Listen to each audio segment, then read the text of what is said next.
Click. Oh, well. Hmm.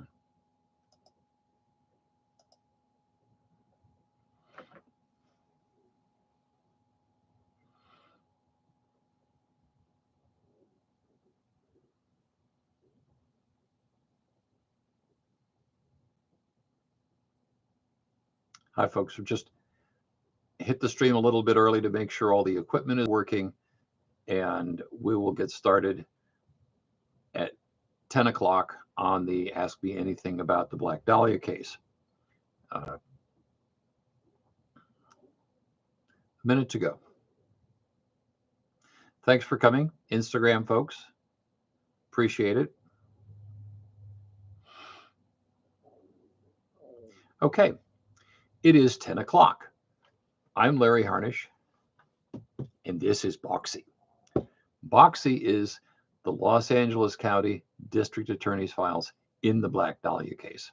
This is Will Fowler's very bad book, Reporters. We're going to talk about that today. First of all, we're getting heavy rain here in Southern California. You might have seen it on television or the news, something like that. Heavy rains, flooding, that sort of thing. Now, everything's fine where I live. There's no flooding. The streets are clear. But the lights have already flickered once this morning, which means that I could lose power. And if that happens, we'll just come back a week from today. If I lose power, I'm hoping I won't. But in case that happens, we'll do the same thing next week. Anyway, welcome YouTube people, welcome Instagram people. YouTubers, chat is on super slow to deter trolls. Any abuse will get reported immediately. I'm not even going to put up with it. Okay. What am I doing here? I do an Ask Me Anything on the Black Dahlia case the first Tuesday of the month at 10 a.m. Pacific time. And in case you're new, I started doing Ask Me Anythings because I really got fed up with the low quality of true crime TV shows and podcasts and articles. And I can see that I'm not alone on that. I am seeing more and more reactions. One of the retired homicide detectives I follow on social media said, true crime is broken. I'm seeing more and more comments that the true crime community is broken. It's messed up. Okay. So that's kind of my complaint. For this session, I'm only doing Black Dahlia questions. I have another one strictly for George Hodel and Steve Hodel questions.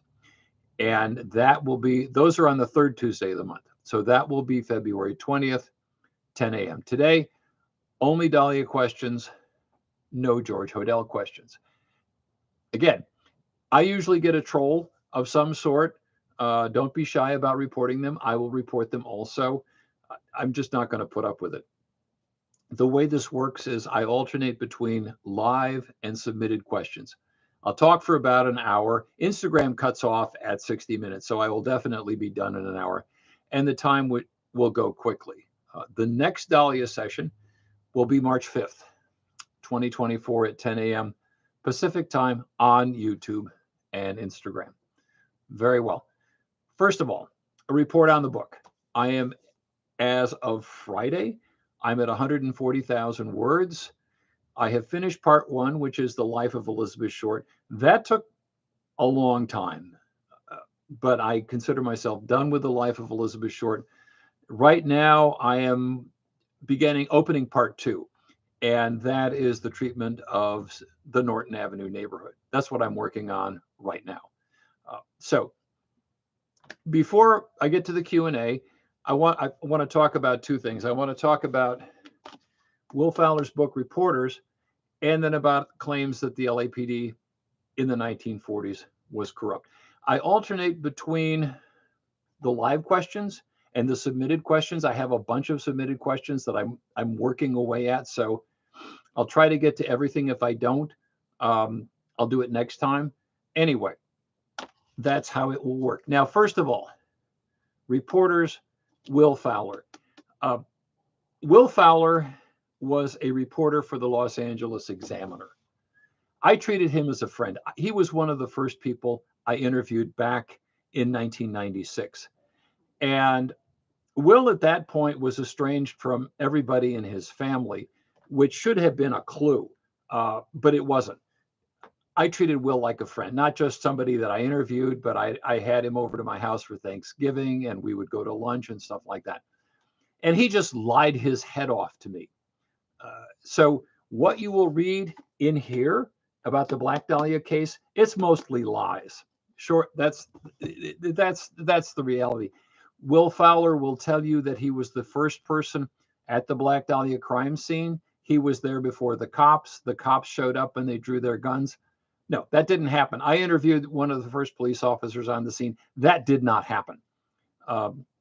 Will Fowler had a little bit of the case.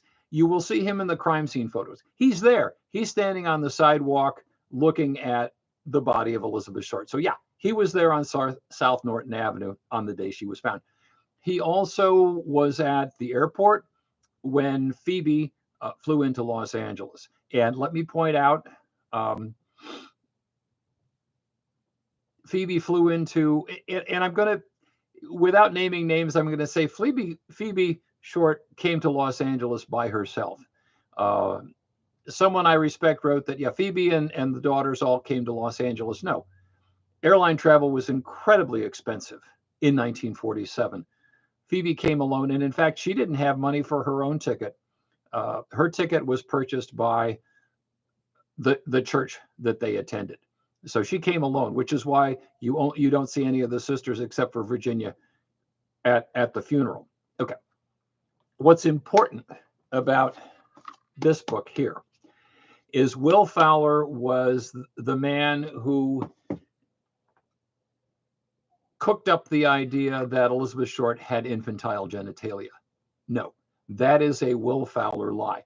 And it's interesting. I mean, Will Fowler, for whatever reason, tried to embed himself and weave himself into the Black Dahlia case when he really had a very small role. But whenever you read that Will Fowler was the first at the crime scene, or Will Fowler had, or allegations that Elizabeth Short had infantile genitalia, which, okay, that ends up in Severed because John Gilmore and Mary Passios also interviewed Will Fowler, and that's where that came from. It's a Will Fowler lie. For whatever reason, Will Fowler felt the need to embellish his role in the Black Dahlia case, and he made up a lot of things. I think the most pernicious lie is that Elizabeth Short had infantile genitalia. He told me that, and it just didn't make sense to me. Okay, that is all I have to say about Will Fowler. Let's get to a more pressing question, which is that the LAPD was corrupt in the 1940s and that the Black Dahlia investigation was somehow compromised.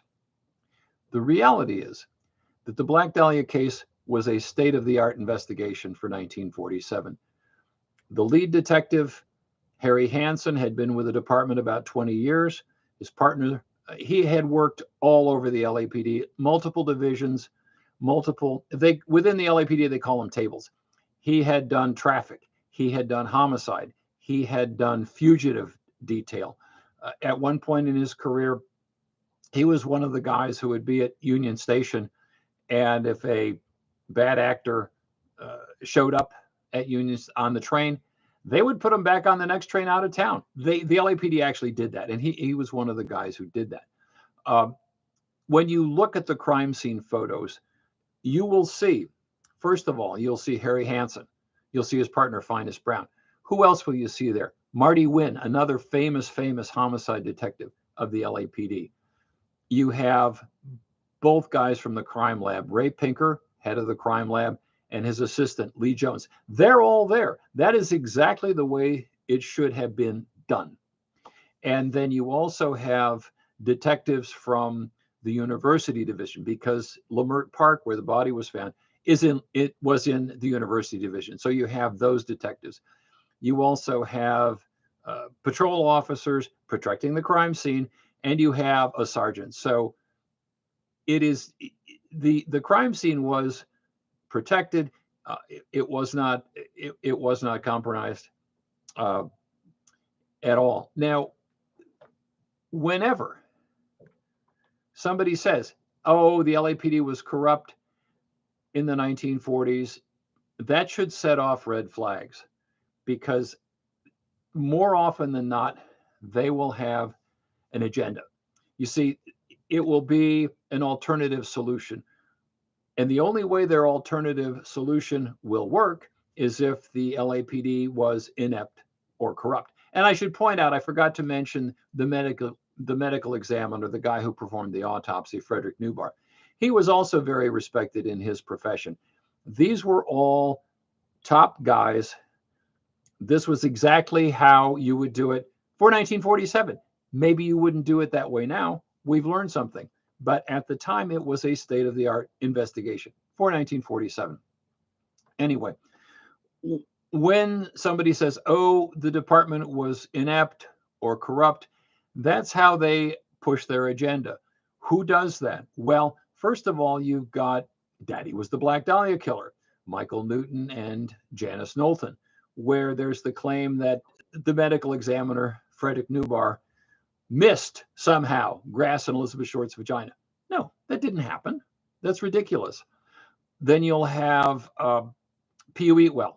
Well, the LAPD was corrupt and on the take. No, there is absolutely nothing to show that at all. And of course, the most famous example is Steve Hodel, who has created a parallel universe where his father was this all-powerful evil genius who killed with impunity because he knew too much. And I won't, this is not a Steve Hodel session. So, but anyway, anytime somebody pushes that, it's the only way they can make their alternative scenario work. Now, somebody's going to say, hey, what about Brenda Allen? Oh, and let me back up. The kind of misconduct you would find within the LAPD would be job selling. And that was somewhat common in the 1930s. There was a recall of the mayor in 1938. Frank Shaw was recalled, and the incoming mayor was a former judge named Fletcher Bowron. And that really cleaned up City Hall. You had a new police chief, a reform police chief named Arthur Homan, who he was only police chief for a couple of years, and then he stepped down for various reasons, and he was replaced by the World War II police chief, Clemens Horrell. And then Horrell stepped down again for various reasons. And at that point, they brought in a retired Marine general named William Wharton to kind of check things out, do something of an internal affairs investigation. And he spent a year looking at it and said, yeah, there's a few bad actors, but mostly it's a clean department. So Brenda Allen fans, and I'm not going to get into the whole Brenda Allen scandal. It has nothing to do with the Black Dahlia case. Brenda Allen was the Hollywood Madam. And there is a book written by a guy named Charles Stoker called Thicker Than Thieves. It's a self-published book. And there were a zillion newspaper stories about Brenda Allen and Charles Stoker. And I'm not going to get into any of that. But I will say this. Brenda Allen was a Hollywood Madam. She didn't kill anybody.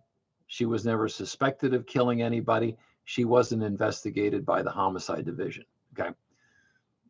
She has absolutely nothing to do with the Black Dahlia case. It was a completely different investigation, different part of the LAPD. It's immaterial. There is nothing to indicate that the investigation of the Black Dahlia case was anything other than a state-of-the-art investigation. And with that, okay. One other thing. It's just a brief caution. Don't treat the Black Dahlia case like a game of Clue. And this kind of comes out of, well, okay, if the police were inept or corrupt, let's treat the Black Dahlia case like a game of Clue. And folks will go to Wikipedia and look at a list of suspects, and they'll say, well, okay, it must have been so-and-so, or it must have been so-and-so. They interviewed everybody. They interviewed Carl Balsiger. They interviewed Leslie Dillon. They interviewed Patrick O'Reilly. They interviewed all these guys. They were all eliminated. And going back and saying, oh, yeah, I think it was really so-and-so, you're just playing a game of Clue, and really you're just chasing your tail. It's pointless. Okay, so, and with that, let's see. Don't see any questions in the chat, so I will start with the submitted questions, which is, can you please tell me when Elizabeth Short first showed up in Hollywood? Yes, I can. Elizabeth Short arrived in Long Beach in about late July of 1946. She had come to Los Angeles during World War II with her dad, very, very briefly.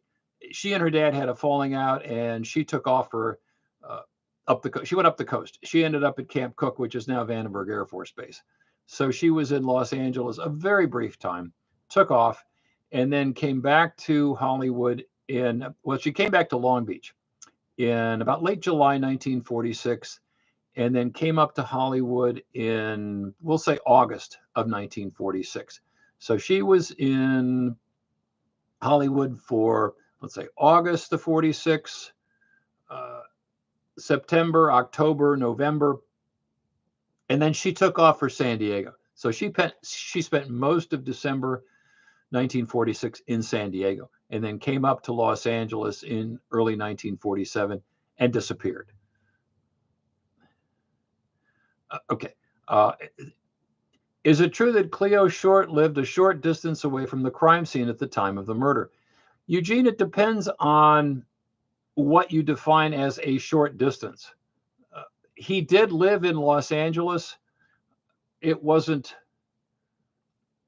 I would have to go to Google Maps and check the exact distance, which I'm not going to bother with now. Probably a matter of miles. Could be 7 miles. I'm kind of ballparking it. I would say maybe 7 miles, something like that. And if that's a short distance, well, that depends on your, for LA, that could be a short distance or a long distance. Here in Los Angeles, we measure driving distance by time rather than miles. The question of miles is almost irrelevant. It's like, how long does it take to get there? That's the nature of Los Angeles. More important is that, as far as we know, Cleo Short had no idea that Elizabeth had come back to LA, was in Hollywood.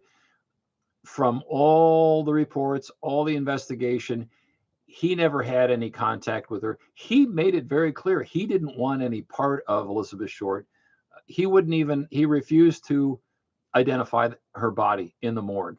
He just didn't want any part of her at all, for whatever reason. And again, that's a long discussion.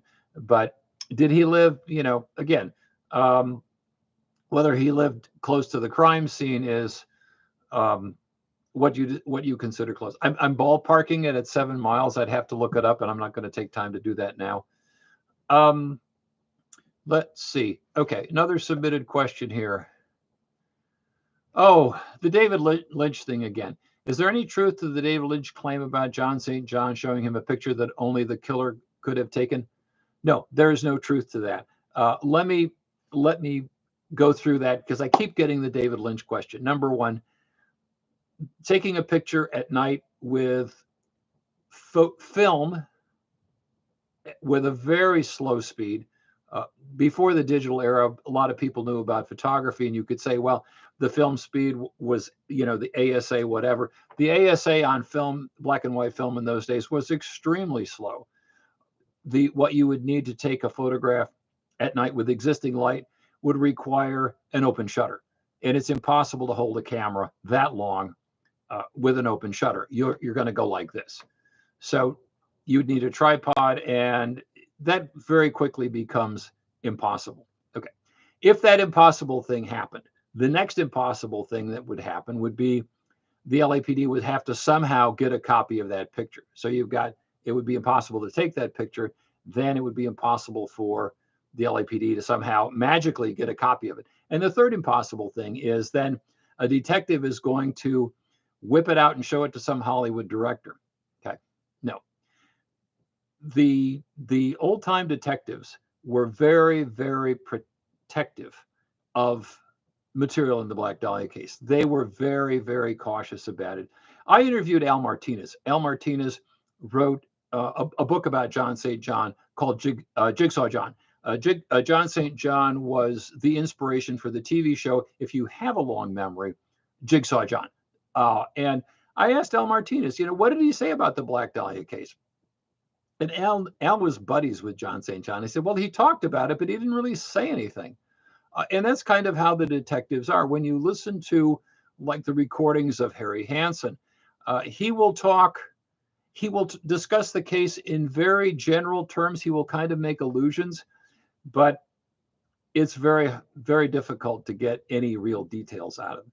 And so the likelihood of John St. John taking this non-existent picture that there was no way for the LAPD to get, and then showing it to some Hollywood director, because believe me, the homicide, the downtown, the RHD homicide detectives, they're not impressed by Hollywood. Oh, you're a Hollywood director? Fine.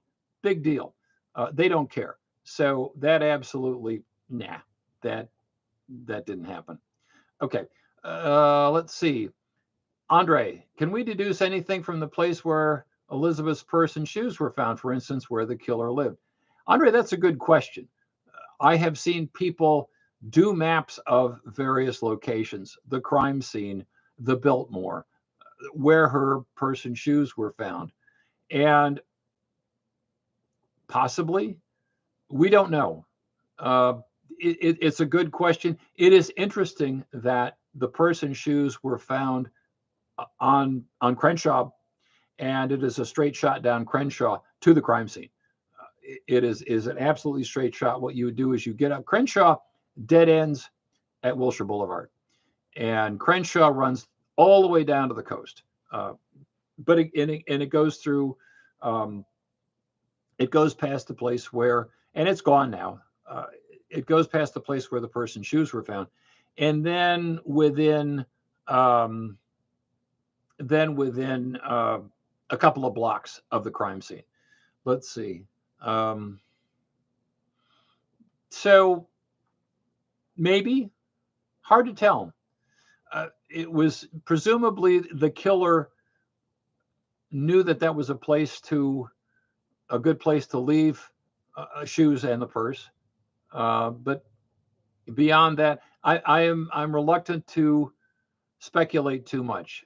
Speculation, it is so easy to go wrong very, very quickly when it comes to speculation. So it's an interesting data point, and when you combine it with the Biltmore and the crime scene, those are interesting data points. Beyond that, I'm reluctant to infer too much. Okay, let's go over here.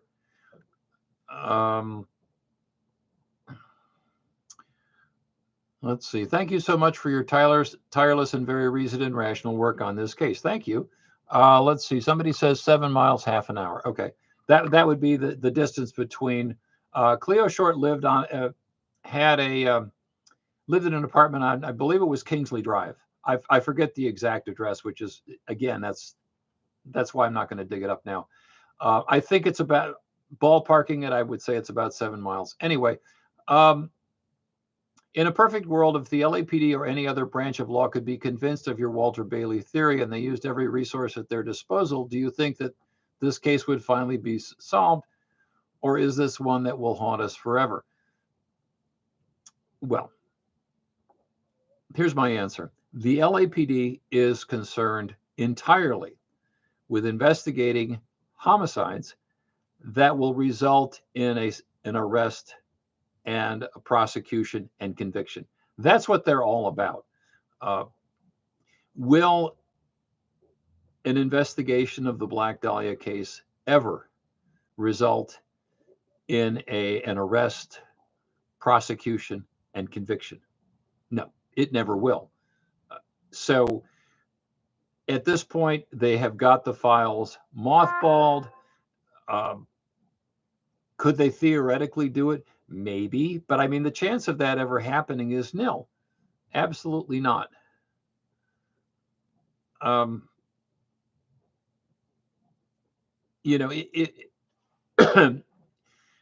beyond that, it's speculation. what they would do. It's just outside the realm of possibility.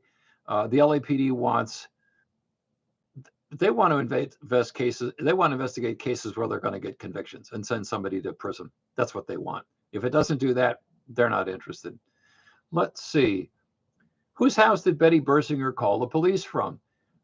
Interesting question. Now, when I interviewed Betty Bersinger, this is the story that she told. She told me about who's Betty Bersinger. Betty Bersinger is the very nice lady who found the body, and I interviewed her back in 1996.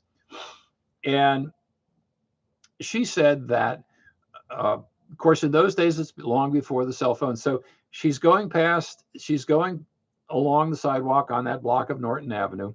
She sees something and she decides, well, that doesn't look right. I better go. I better do something about it. So she goes down to the next block. Now there's the block where Elizabeth Short was found. That's vacant. There's nothing there. It's just grass and whatnot. The next block down, there's houses. And so she crosses 39th and she starts knocking on doors because, again, this is in the era before cell phones. So she said, I started knocking on doors until I got somebody who answered the door. I told them I needed to use the phone. They said, okay. I called the police. The police asked me, the police didn't ask me, what's my name? The police asked me, what number are you calling from? And so I looked down at the dial because that's how phones were. I looked down at the dial and that was the number. So I gave them the number of where I was calling from.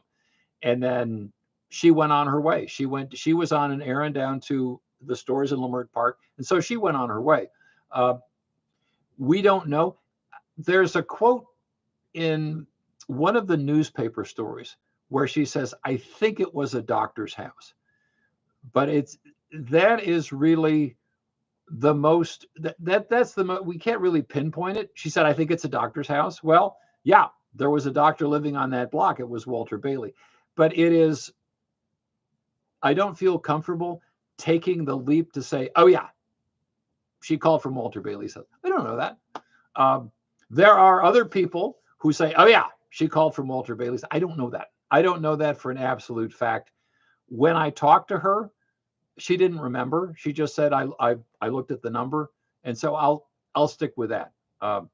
Unlike other people who are comfortable making huge leaps and speculations, that's not me. Fine. Next question. Mary Pacios's book says Elizabeth Short confided in one of her friends about a dark secret she had. Okay. Here's what I have to say about Mary Pacios. I like Mary Pacios. I have met her. I haven't talked to her in a long time. I've talked to her a bunch of times on the phone. I've had breakfast with her. I've had lunch with her, all that sort of thing. I like her. I like her. She means well. She's genuine. She's authentic. Unlike a lot of people in the Black Dahlia case, Mary Pacios actually means well. But with all of that as a proviso, some of the things Mary Pacios says are impossible. They didn't happen. They could not have happened. Doesn't matter how much I like her or whatnot. It's like, that just didn't happen. That is impossible. So when Mary Pacios, and I haven't read Mary Pacios's book because her whole Orson Welles thing is just like, no. And when she told that to me, I thought, oh, brother. So no, it just, as I said, there are certain things that Mary Pacios says that are just could not have happened. So did Elizabeth Short confide in one of her friends about a dark secret she had? No. And how can I say that with such confidence? How can I be so sure? Well, I have studied the life of Elizabeth Short in tremendous detail. And she, first of all, she didn't really talk about herself. If you look at the lady friends that she would have confided in, that she was probably closest to, who would that have been? Margie Graham and Ann Toth. Margie Graham had worked with Elizabeth Short as waitresses back in Massachusetts. They knew each other from there. They hung out a lot in Hollywood until Margie Graham got sick of LA and went back home to Cambridge. but Elizabeth Short stayed in Massachusetts. In theory, Margie Graham would have known a lot about Elizabeth Short's life. What does she say? Well, she never really told me that much. I didn't really know that much about her. Ann Toth says the same thing. There's two long interviews with Ann Toth in Boxy. Thank you, Boxy. And what Ann Toth says is, Elizabeth Short didn't confide in me very much. I think she was afraid that anything she said would get back to Mark Hansen. Okay. So there you have potentially the two closest people in her life, Margie Graham and Ann Toth. Neither of them knew that much about her. Okay. So first of all, her friends, it really, it would be hard to say that she had any friends. Any close friends. I'm not sure that she did. I'm not sure she was really close to anybody, which is sort of an interesting thing. Then the question of a dark secret. And I can tell you absolutely not. And here's why.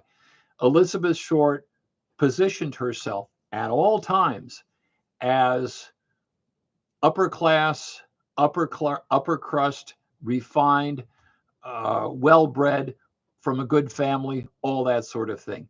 She would never, ever, if she had a dark secret, she certainly was not going to confide it to anybody, definitely not in Medford.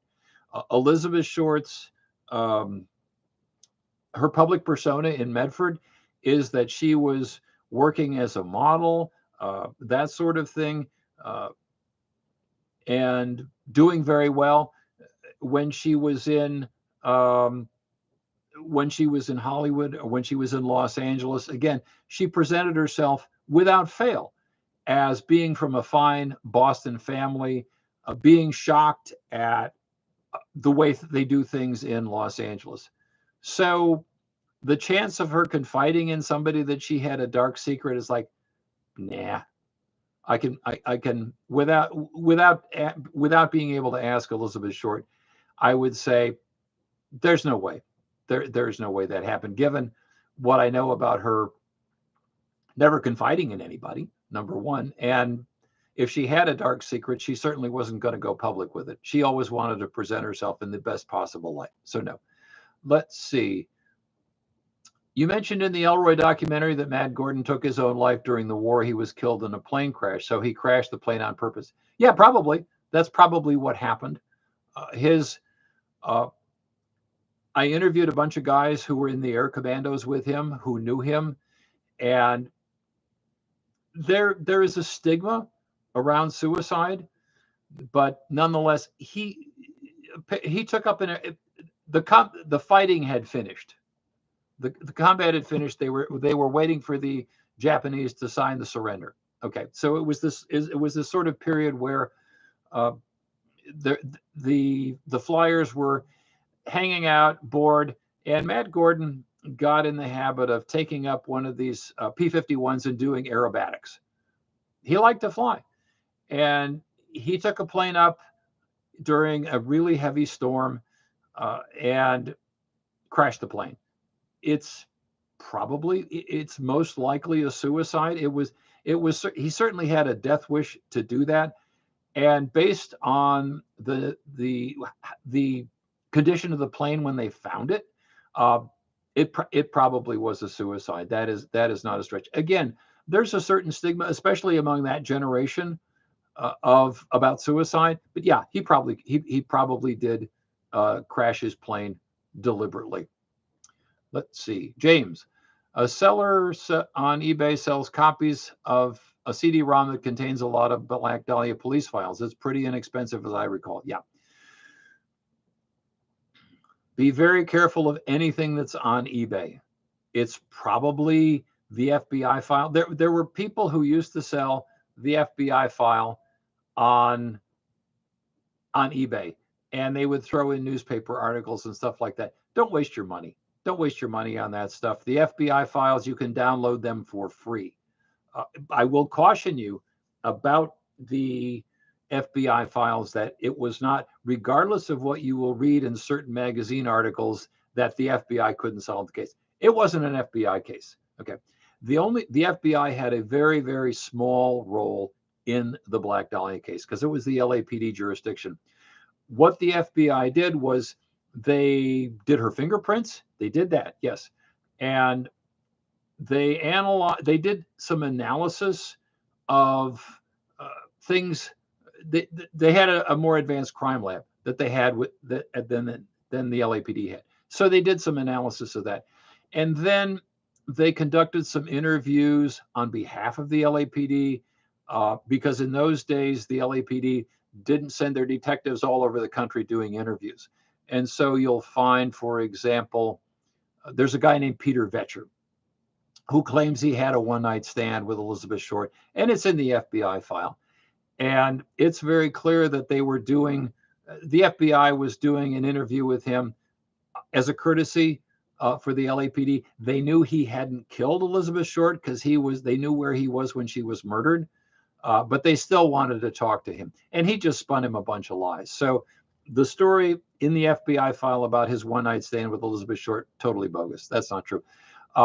So the only thing really of value in the FBI files are the newspaper stories. The FBI had a clipping service, and so you will see various newspaper clippings from the local papers. Some are from the Examiner about the case. Mainly, the FBI file is concerned with they want to play the different papers off against one another, depending on how friendly they are to the Bureau. That's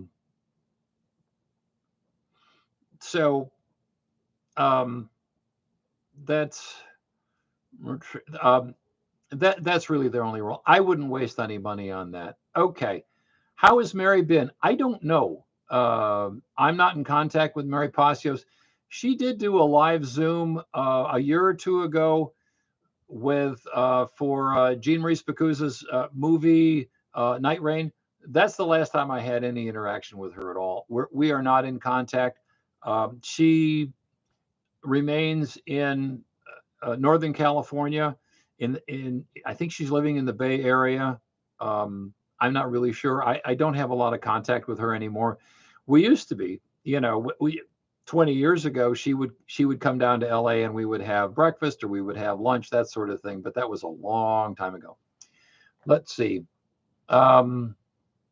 Malcolm.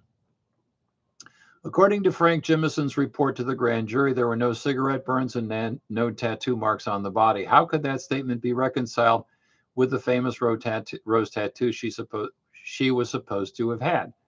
Okay. Frank Jimison's report is in here. And let me preface this by saying I have read everything in here, but some of it's been a long time because it's not very useful.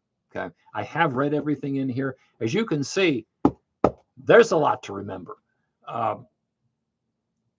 But what is also in here, which is a lot more useful, is the LAPD summary on the Black Dahlia case. And when you weigh when you weigh those two documents, Frank Jimison's report and the LAPD summary, go with the LAPD summary. It's much more authoritative. Frank Jimison was not the world's greatest detective. And I don't want to spend a lot of time on him. The main thing about Frank Jimison, who did the bulk of the interviews in here, is he didn't do great interviews. And it's very clear, unlike the homicide detectives, when you read the LAPD homicide reports, the ones that are available, you can see they had one mindset about the victim, Elizabeth Short. When you read Frank Jimison's memos and reports and stuff like that, you can tell it's very clear he didn't like Elizabeth Short. He disliked her, and he mainly disliked her because she made trouble for him by getting killed. And so he's got kind of a bias against her. So you have to read the Jimison stuff with a bit of, you have to be careful with it. I'll put it that way. Let's see. What's your take on the idea that Elizabeth's body had been refrigerated after her death? If the time of death was wrong, is it possible that Detective Asdell's suspect really was the killer? Okay. I wasn't there. I wasn't born when this happened. Okay. what I have is I've read the medical examiner's report. Presumably, he would recognize whether the body had been refrigerated. I don't know. I wasn't there. Presumably, the time of death was, I think it was within the last 12 hours before she was found. I think that's my recollection. I'm relying on my memory rather than digging out the report, but that's my recollection. It was about 12 hours. So I really would discount that. In terms of Ralph Asdell, I was the guy who found Ralph Asdell. I dug Ralph's name out of the newspapers from the 1940s. I tracked him down. I interviewed him. We became friends. And his attitude was, I found this guy. He looked like a good suspect that I had developed. I passed along the clue, the information, and they didn't do anything with it. And he said, at that point, I got kind of disgusted and asked to go back to his assignment. Now, that's probably what happened. I don't know the name of this individual. Ralph's story is the best I recollect was that he thought it was at a restaurant nearby, and he noticed that I remember him talking about the individual had a car that had been painted recently. Is that enough to go on? I don't know. I mean, when you look at the investigation of the Black Dahlia case, they interviewed, in the words of the original detectives, thousands of people. So was it the right guy? I don't know. That would, again, it was just, it was one of many clues that they turned up, and whether Ralph found the guy or not, he was just a little miffed that he turned over this clue or this lead, and they didn't do anything with it. And so that was really his role. Okay.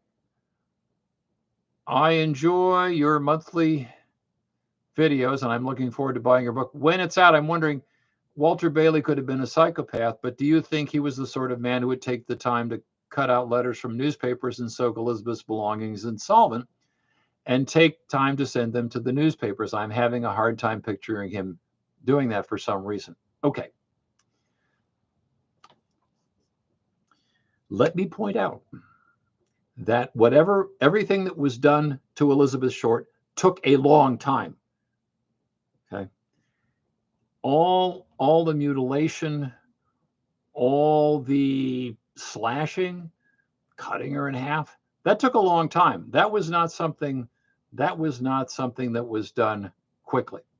And so, does whoever killed Elizabeth Short, whoever did that, well, I'm going to say that whoever had the patience to do everything that was done to the body, which was a lot, certainly had the patience to cut out letters and put them on an envelope. Absolutely. Whoever that was. Yeah, for sure. Okay. Let's see. Duncan, Walter Lamert, O'Reilly also performed. Lucille. Okay, I have to scroll back here. Duncan, founder of Lamert Park. Yeah, Patrick O'Reilly is a non-starter, and that's all I'll say. They investigated, they looked at him. He's a non-starter. I interviewed Tim Lamert. I interviewed Walter Lamert's son. It's a non-starter, and I don't want to waste any time on, again, all the people who have been investigated, all the people you see in that list, Carl Balsinger, Leslie Dillon, Patrick O'Reilly, all those guys, they were investigated, they were eliminated, done.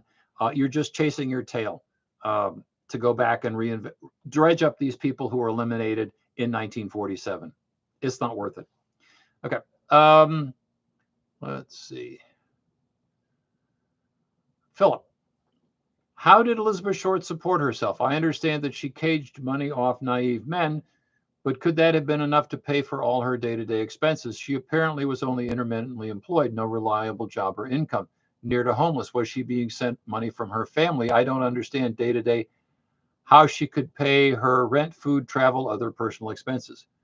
Good question. How did Elizabeth Short survive day to day? Did she get money from her family? Yes. Phoebe sent Elizabeth Short money when she was in LA, for sure. That happened. Uh, Elizabeth Short also got money from Gordon Fickling. He gave her money even after their relationship, whatever it was, ended. He still gave her money. And then she had methods. Uh, she had various stories for getting money from people. She would say that she was having trouble cashing a check, and could somebody loan her money? She would say, "Well, I need money to get some new headshots." Or she would need money for medicine. Um, she was very good at getting people to buy her a meal, that sort of thing. According to Frank Jemison's report, and again, you can tell he doesn't like her, where he says, she would work up to 4 guys a day for a meal or money or something like that, and then pass them off with some sort of fabricated line of conversation. Uh, and that's how she survived. Even so, uh, she was broke. She borrowed money from a lot of people. And one thing that Ann Toth points out is, because Frank Jemison asked her about whether she was a prostitute, and Ann Toth says, okay, women who are prostitutes, they have money. Elizabeth Short didn't have any money, which is sort of an interesting take on it. But she says, yeah, the women who are doing that kind of thing, they have money. She didn't have any money. And so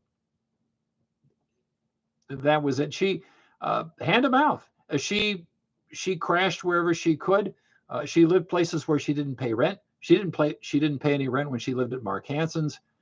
She didn't pay any rent at she lived with those two guys, Bill Robinson and Marvin Margolis. She and Margie Graham lived with those guys, and they didn't pay any rent. The last place where she was on the hook for rent was at the Chancellor, the place on Cherokee. And that was $1 a day for a bunk bed. And there were times when she couldn't come up for the money. So she was broke a lot. That's the real story. And when she was down in San Diego, again, she was living on their goodwill. Let's see. Do you see any connection between the Cleveland Torso murders and the Black Dahlia murder? No, none whatsoever. For a couple of reasons. First of all, the Black Dahlia short. Okay, Black Dahlia killing was one of a kind. Oh my God, did I just say that? Yeah, there's nothing like it. It is not related to anything else. And I can tell you from studying the Black Dahlia case for 20 years that unsolved murders had an incredible magnetism for one another in the public imagination. And that's what you see with the so-called, what have now become the lone woman murders. They're all related. No, absolutely not. So Cleveland Torso and the Black Dahlia are separated by distance. They're separated by time, and they're also separated by manner. Most dismemberments, which is what the Cleveland Torso killings were, they are for purposes of disposal and concealment. That's why. Those bodies are never meant to be found. And it's the same thing with Suzanne Degnan. Her body was never meant to be found. She was dismembered for purposes of concealment and disposal and put in storm drains, catch basins. Okay, she was never meant to be found.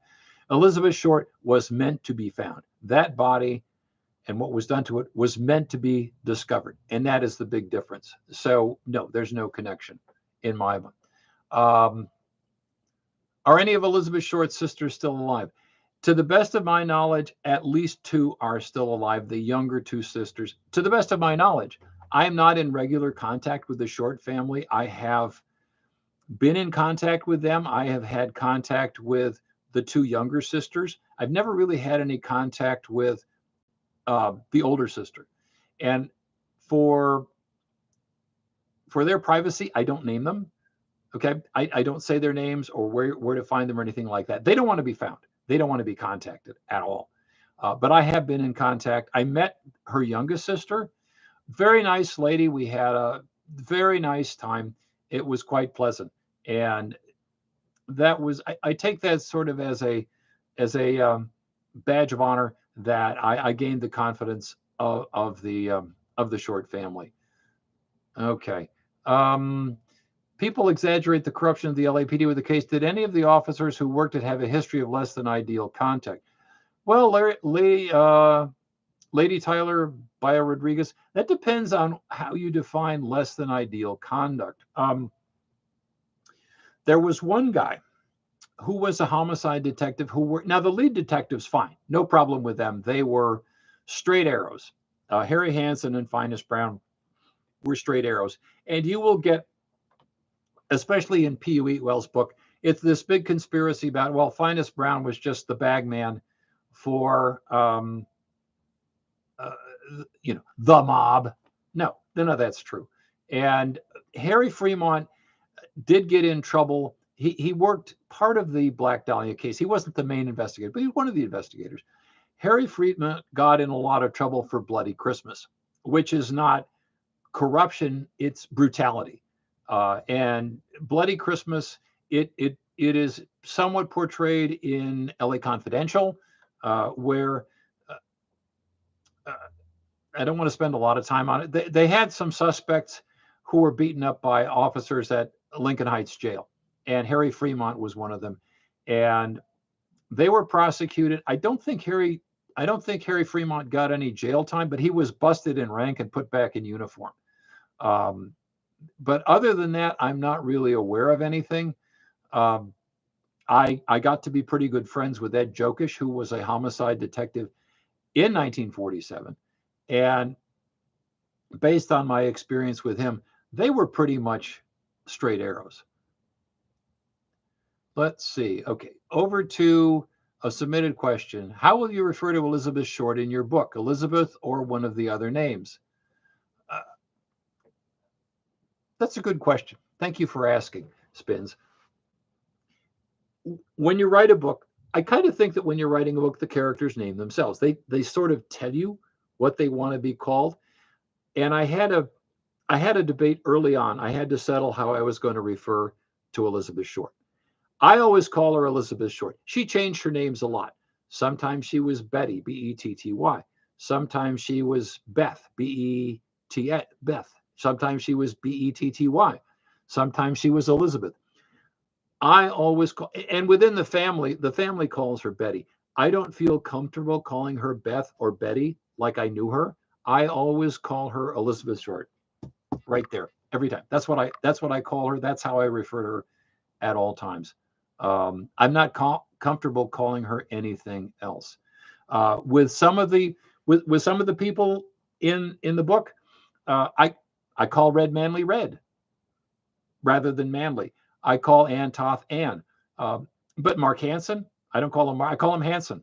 And I'm trying to think of some of the other example. Matt Gordon, I will refer to by first name. But again, as a writer, I think certain characters, if they are prominent enough, I think it's okay to use them familiarly.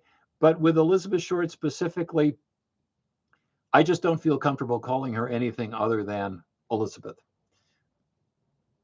Okay, let me just see if I can. Okay, let's see. Is Walter Bayley in Boxy? No, Walter Bayley is not in Boxy. Walter Bayley was never a suspect at the time. Never. They, for whatever reason, they looked at medical students, but they never looked at um, doctors. I mean, they never looked at him specifically. They did look at doctors. They looked at anybody with a medical background who had been accused of a sex crime. And that's how you get George Hodel. That's how you get Patrick O'Reilly. Those guys were accused of sex crimes. Um, Other than that, no. Uh, okay, what have I got here? Um, Let's see. P.O. Eatwell seems to express frustration and bitterness toward the end of her book that Leslie Dillon wasn't charged with Short's murder. She argues that the LAPD flip-flopped on the question of being in Los Angeles on January 15th. First they said he was, then they said he wasn't. How ironclad is the evidence that Dillon was in San Francisco on January 15th? Could an aggressive DA have challenged that and cast doubts in the eyes of the jury if Dillon had gone to that?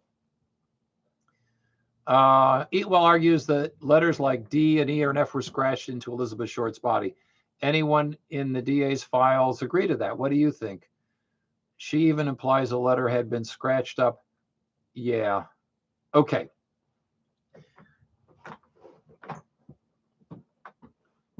I can't bring I tried to read P.U. Eatwell's book. I got a couple of pages into the first chapter, and it's like, I can't even read this damn thing. And here's my tale on P.U. Eatwell. Her main source is a guy named Donald Freed. And Donald Freed called me in early 1997. If you don't know, I wrote a story for the LA Times on the 50th anniversary of the murder. I did the bulk of my research in 1996, and the article was published in early 1997. I'm going to check my time here on Instagram. I'm about to lose it. Let's see. Okay. Donald Freed called me up in early 1997. He said, hey, Paul DeRiver, Finest Brown, Conspiracy, Leslie Dillon, blah, blah, blah. How could you not know this? And so I drove out to his house and talked to him. And he outlined exactly what is in P.U. Eatwell's book. And I put it in the back of my mind. And then I checked on it. And as being a reporter, I checked it out.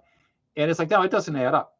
It just doesn't add up. And so when I try to read P.U. Eatwell's book, that's always in the back of my mind, because when you open it up, the book is dedicated to Donald Freed. And it's like, no.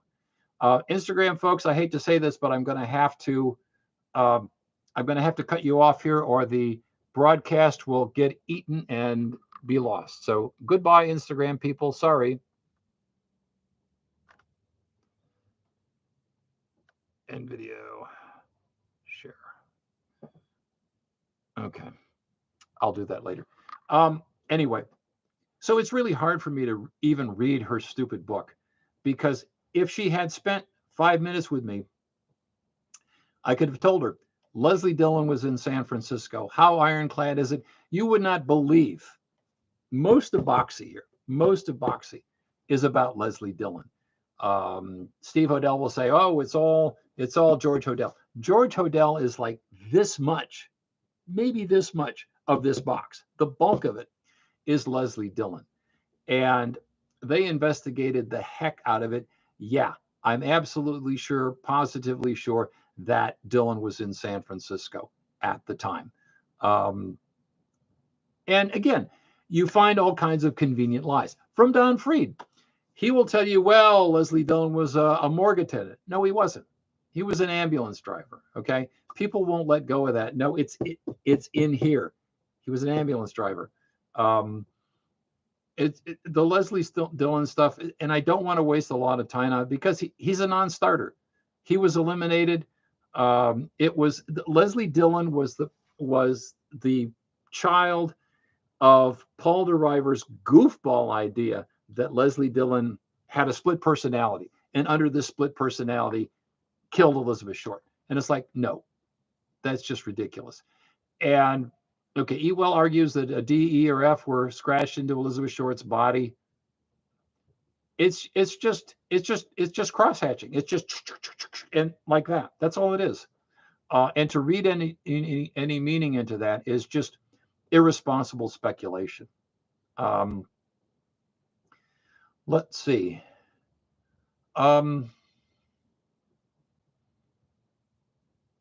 How bad is Brenda Haugen's The Black Dahlia Shattered Dreams? I don't know. I've never read it. I've never heard of it. I have no recollection of it. And at this point, I don't feel any need to look at it. Okay. I don't want to lose the Instagram thing here. Okay. Let's see. Okay. Donna, I'm not going to discuss Patrick O'Reilly. He's a non-starter. I'm just not going to bother. Okay. Did Elizabeth Short dance at the Florentine Gardens, or was she just a patron? Neither one. Elizabeth Short was kind of a prude. She was always talking about her fine Boston family and how shocking things were. She would not have ever gone for the flesh that was displayed at the Florentine Gardens. And in fact, The Outlaw, the infamous Jane Russell movie, was playing at the Marcal most of the time that Elizabeth Short was in LA. Mark Hansen asked, "Did you see The Outlaw?" She said, "No." We'd already seen it. Whether she'd really seen it or not, I don't know. But she conducted herself as kind of a bit of a prude. And I think with that, it's 11 o'clock. Okay, we are done. The next Black Dahlia Ask Me Anything is, what did I say? March 5th. Okay. Thank you, everybody. It's been a pleasure as always. Signing off. Till next time. Yeah, the podcasts are all crappy. I won't listen to. I refuse to listen to any of them. The only one I listened to was the Paul Holes one, which was embarrassingly bad. Paul Holes made his reputation on the Golden State Killer, and I was impressed. So he's got this podcast. It's like the Murder Room or something like that. And he's another one. Oh, well, the investigation was crummy. I'm the great detective. And it's like, yeah, no, I don't even listen to the podcasts about the Black Dahlia case. It's like either they rip me off or it's all scraped from Wikipedia. It's not worth it. Okay. March 5th. See you then. Bye, everybody.